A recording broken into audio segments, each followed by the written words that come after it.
ষোলো চাষে মূলা, তার অর্ধেকে তুলা, তার অর্ধেকে ধান, বিনা চাষে পান। সুপ্রিয় দর্শক, আসসালামু আলাইকুম।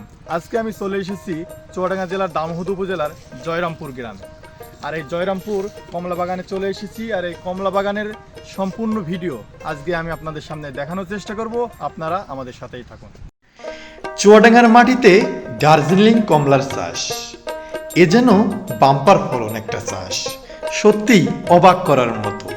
তরুণ কমলা চাষি আনিসুর রহমান তারেক ভাইয়ের নেতৃত্বে সুবিশাল বাগান তৈরি করা হয়েছে। এটি জয়রামপুরে অবস্থিত। চলুন আনিসুর ভাইয়ের মুখ থেকে এই দার্জিলিং কমলা চাষ সম্পর্কে জেনে নেওয়া যাক। আসসালামু আলাইকুম ভাই। ওয়ালাইকুম আসসালাম ওয়া রাহমাতুল্লাহ। ভাই, এই বাগানটা আপনি কতদিন যাবত দিয়েছেন? এই বাগানটা করা হয়েছে আপনার এই যে 5 বছর প্লাস আর কি। 5 বছর প্লাস। এখান থেকে আপনার এবছরে কত টাকা আয় এসেছে? এই বছরে এখান থেকে আল্লাহর রহমতে আমাদের আয় আসছে আপনার 9.5 লাখ টাকার মতো আর কি। আচ্ছা ভাই, এই বাগানটা যে আপনি করেছেন, এই অনুপ্রেরণাটা কে দিয়েছিল আপনাকে? এই অনুপ্রেরণাটা আসলে নিজে থেকেই করা আপনার। আমরা দেখছিলাম আরও 2-4 বছর 5 বছর আগে, মানে শুরুতে এরকম একটা ভিডিও দেখে আমরা বাগানটা করার চিন্তা ভাবনা করি। সেই থেকে শুরু। তো চেষ্টা করছি, আল্লাহর রহমতে ফল হয়েছে, আলহামদুলিল্লাহ অনেক ফল হয়েছে। আর এটা বলে রাখি, এটা কিন্তু মূলত মিশ্র বাগান। এখানে আপনার বাড়িওয়ান মালটা আছে, প্লাস আছে এটা হচ্ছে দার্জিলিং কমলা।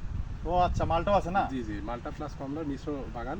তো এখানে আপনার সর্বমোট গাছ আছে আপনার, কমলা গাছ আছে 75টা, আর হচ্ছে আপনার মালটা গাছ আছে 123টা।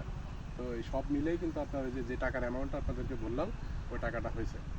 ভাই, লোকেশনটা যদি বলতেন, আমাদের আরো মানে চুয়াডাঙ্গা জেলার লোক মানে যদি আসতে চাই, জি, জি। লোকেশনটা বলতেন। লোকেশনটা হচ্ছে আপনার চুয়াডাঙ্গা জেলা দামোহদা উপজেলা জয়রামপুর গ্রাম, জয়রামপুর রেল স্টেশন সংলগ্ন। রেল স্টেশন থেকে হাফ কিলো সামনে আর কি।